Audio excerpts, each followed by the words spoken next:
Hello lovelies, thanks for tuning in to this video where I am painting my good friend Julia. It's titled Athena's Wish. I'm just going in and establishing a cute gradient here in the background.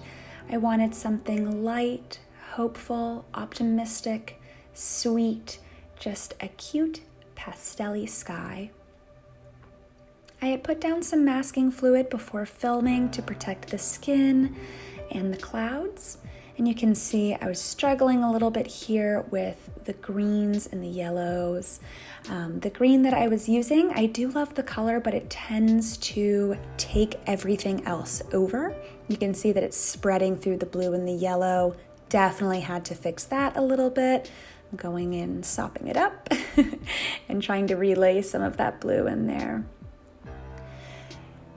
This picture, originally I had sketched out a totally different image. My friend Julia had actually made a request of what I painted of her. I don't take requests. If I do a gift, it is just a gift, but I figured, hey, she thought out what she wanted, let me give it a shot. She had originally requested that I draw her as an adorable centaur, like a little baby centaur in some pretty sky. As you can see, she is not a centaur, and that is because I spent a good couple days trying to draw some horses, looking at some references, and wow, how the fuck do horses work? So I decided I would do something I was a little bit more comfortable with. I would rather her get a picture that is pretty, that isn't exactly what she expected, than to get exactly what she expected, but terribly done. So after I removed the masking fluid, you can see that I did not do the best job, and there are a couple places where the color went where it should be white, and a couple places where I had put masking fluid down that the color actually should have been. So right now you can see I'm trying to fix the arm because it had a little extra bulge from masking fluid there, and you can see that there's some purple in the hair and on the face and a little bit of yellow in that bottom cloud. So working on the clouds and watercolor are incredibly difficult. I think they're difficult regardless of the medium you're working with. I have done them both with gouache and watercolor, and I find it the hardest in watercolor because you really have to protect your whites, or at least your lights, should I say. So you can see that in this, I'm really sopping up every single layer I put down because I was too afraid of it being too vibrant.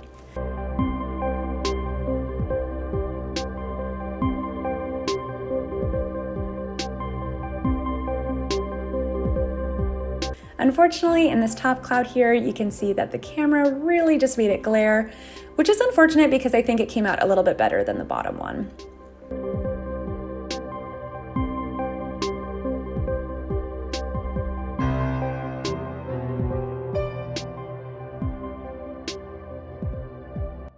And now I'm going in and establishing the adorable blood spots on the face and the hands, the shoulder, the elbow, nipples, and the booty. I love doing a heart-shaped bum to show kind of how it would look when someone sat, and just to be cute, alluring, adorable, sexy, doll-like, sweet, just like my friends, 1 and 2, my art. Unfortunately, I have a really hard time figuring out exactly how vibrant I want it to be as I'm laying it down. So you see I put it down, I sop it up, I put more down. This poor paper is really working overtime. Luckily, I do really like this paper, and I find that it holds a good amount of water and layers for me. It's the Fabriano 100% cotton, cold pressed, 300 GM, 140 pound, 5x7 paper. I actually ordered this block by accident on Amazon because I did not read the measurements and thought that it was going to be a 10 by 8 or something like that. I should have known because the price was very cheap. However, I actually definitely plan on buying this size again. It's so fun to work on this size. I do prefer to paint small because then people can't see all the mistakes. And as you can see, I'm very indecisive about how deep I want her skin tone to be here. Just putting down a layer, sopping it up, putting down a layer, sopping it up. It's really a problem that I have.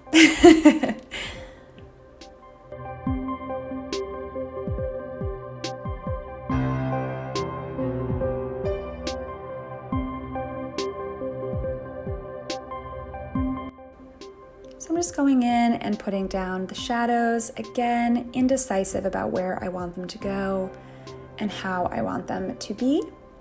It takes me a little while here, especially in the middle of the back between her shoulder blades.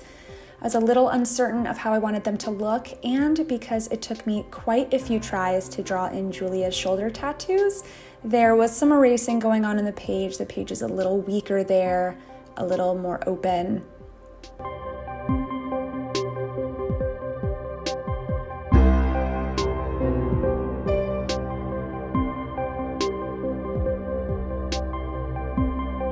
That really helps me when I'm feeling indecisive like this is just to remember that I do like to go in with black lines and ink my portraits after I'm done. I'm going for a sweet cartoony style. And so I have to remember, and I hope I can internalize this for the future, that when I lay down watercolors, one, they're gonna dry a little bit lighter normally than they look.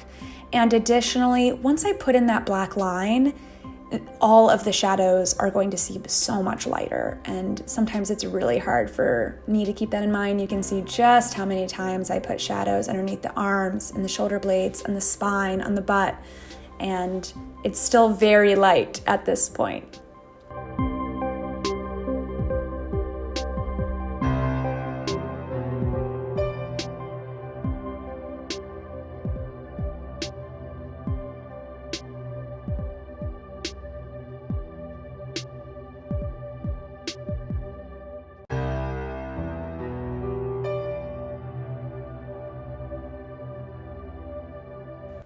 Unfortunately, in this part of the video, my hand is really covering up a lot of what I'm working on.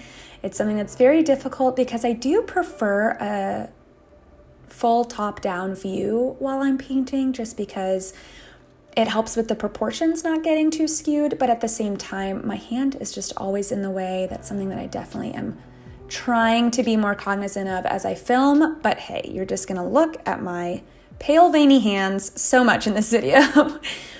I actually ended up having to take out a clip from this video because the whole clip was just my hand, and you really could not see where I was painting or what I was painting.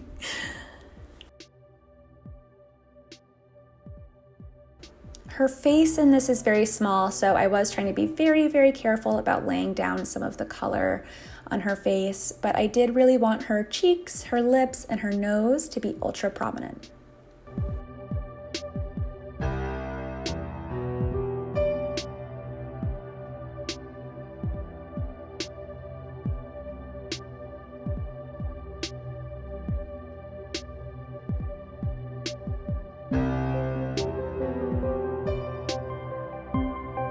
Now that I had gotten some of the darker shadows put in, yes, I had to go back in and put some of the lighter shadows again as well.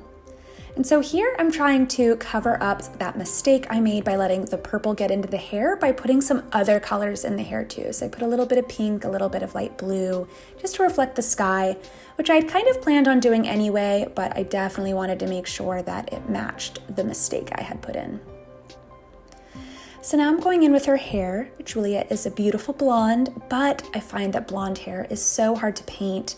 I'm very lucky that my style is kind of cartoonish because I did go for, a hay yellow, a very pale golden yellow.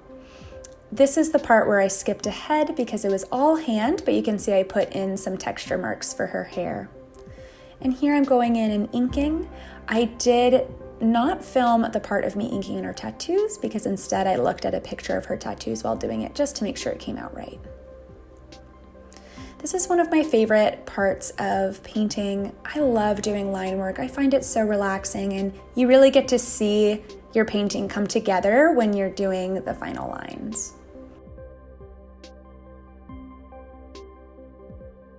Gotta have my trademark stippled booty heart.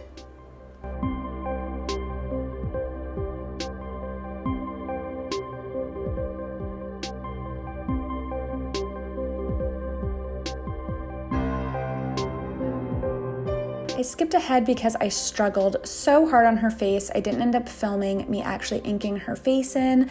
I definitely had to undo some of my pen work there because I went a little overboard around the eyes. I was feeling like the clouds really fell into the background, so I wanted to bring them forward with some fun lines. And then I was just going in to do the dandelion seeds.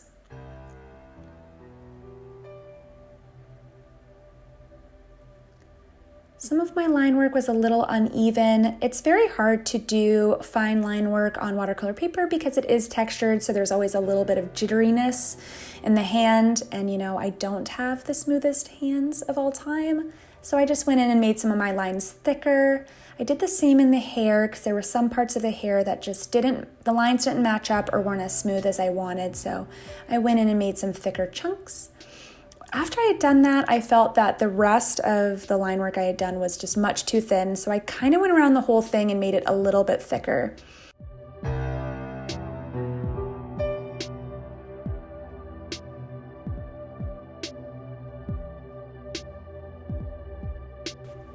And here it is, my final piece, Athena's Wish.